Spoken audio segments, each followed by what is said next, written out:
What's up guys, Wildman here, and in today's video we're going to be taking a look at the Marvel Legends Avengers Endgame War Machine figure.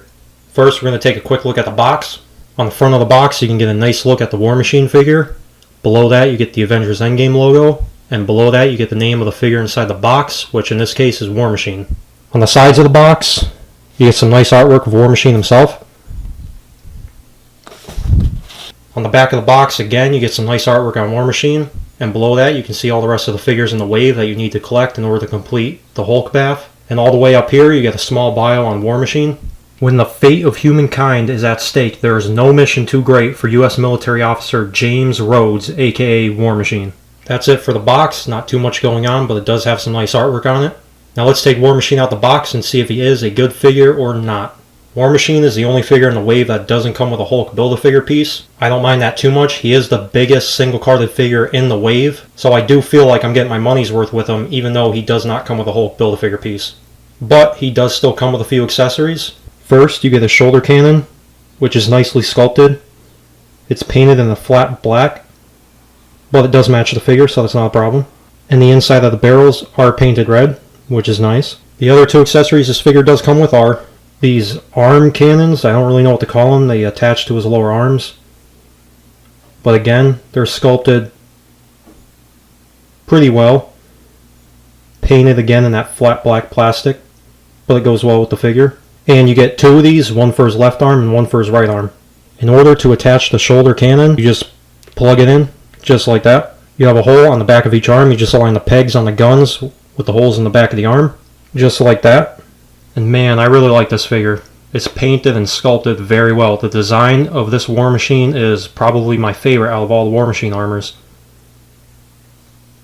You do get the flag logo right here, which is painted very cleanly. You do get the number of his armor right here, which is in fact a Mark 6. In Avengers Endgame, he does have the Mark 5, and then at the end of the movie he gets the Mark 6, which is this armor. From top to bottom, as usual with Hasbro movie figures, just a ton of sculpt, a ton of nice details. Nice silver paint on the legs. He has really large feet. Makes it easier for him to balance. The sculpt continues on the back of the figure. Not too much paint. There is still a lot of sculpt, but it is the back of the figure. You're not going to really see it too much, but it would have been nice to get a little bit more silver paint on the back. Here's how the side of the figure looks. As for articulation, the shoulder cannon is on a ball joint.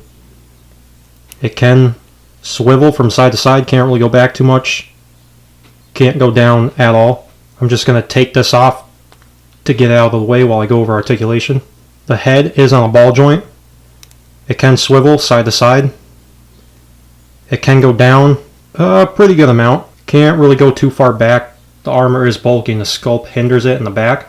Shoulders are on a hinge. They can go up about that far. The shoulder piece is a soft rubber, so it won't really get in the way of articulation, and it won't break off. It's very malleable. They can swivel all the way around. You do have a bicep swivel along with a swivel at the elbow.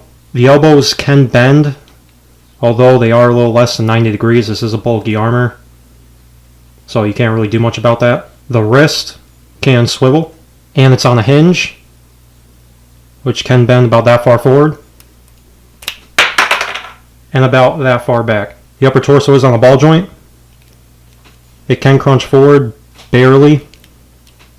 Can't really go too far back. Can rock side to side. And can swivel 360 degrees. The lower legs are on ball joints. They can go out pretty far. He can kick surprisingly high. Can't really kick that far back, which doesn't really matter. You do have an upper thigh swivel that's a little bit hindered by the sculpt. You have double jointed knees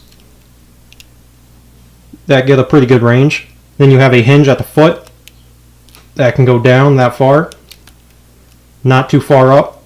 And of course you do get the ankle pivot.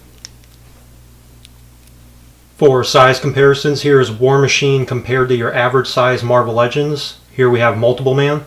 And as you can see, this new War Machine armor is quite big. The cool thing about this War Machine armor being so big is I could picture this guy fitting inside that figure in that suit. So this scale is definitely very nice. Next up is the SH Figuarts Avengers Infinity War War Machine Mark IV figure. And even though imports do scale a little bit smaller than Marvel Legends, this War Machine figure is still quite tall even for an import. So you can see just how big this new War Machine armor is. And I think this scale is actually pretty accurate. War Machine in Avengers Endgame, when he's in this armor, he is very big. It's a very big armor in the movie, so I think this scale actually does work out pretty well. And if you did want to, I feel like you can fudge this War Machine in with your SH Figuarts display. And then last but not least is the SH Figuarts Avengers Infinity War Mark 50 Iron Man armor.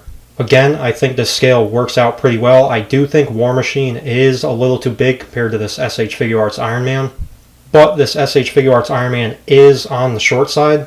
I feel like the Marvel Legends one will scale better, as it should with this War Machine. But this scale, I think, still works. In my opinion, I always saw War Machine as being the bigger, more tank-looking. All in all, I think Hasbro did a very great job. Painting and sculpting on this figure is very nice. The articulation is not the best, but he is a bulky figure. And I definitely think this is my favorite looking War Machine armor by far. His design in Endgame, I think, was perfect.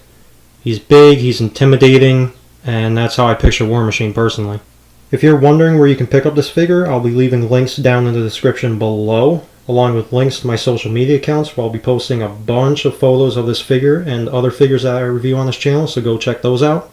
If you guys enjoyed this video, hit the like button, subscribe down below, hit the bell icon to get notifications on when I post new videos. Thanks for watching, and I'll see you guys in the next video. Peace.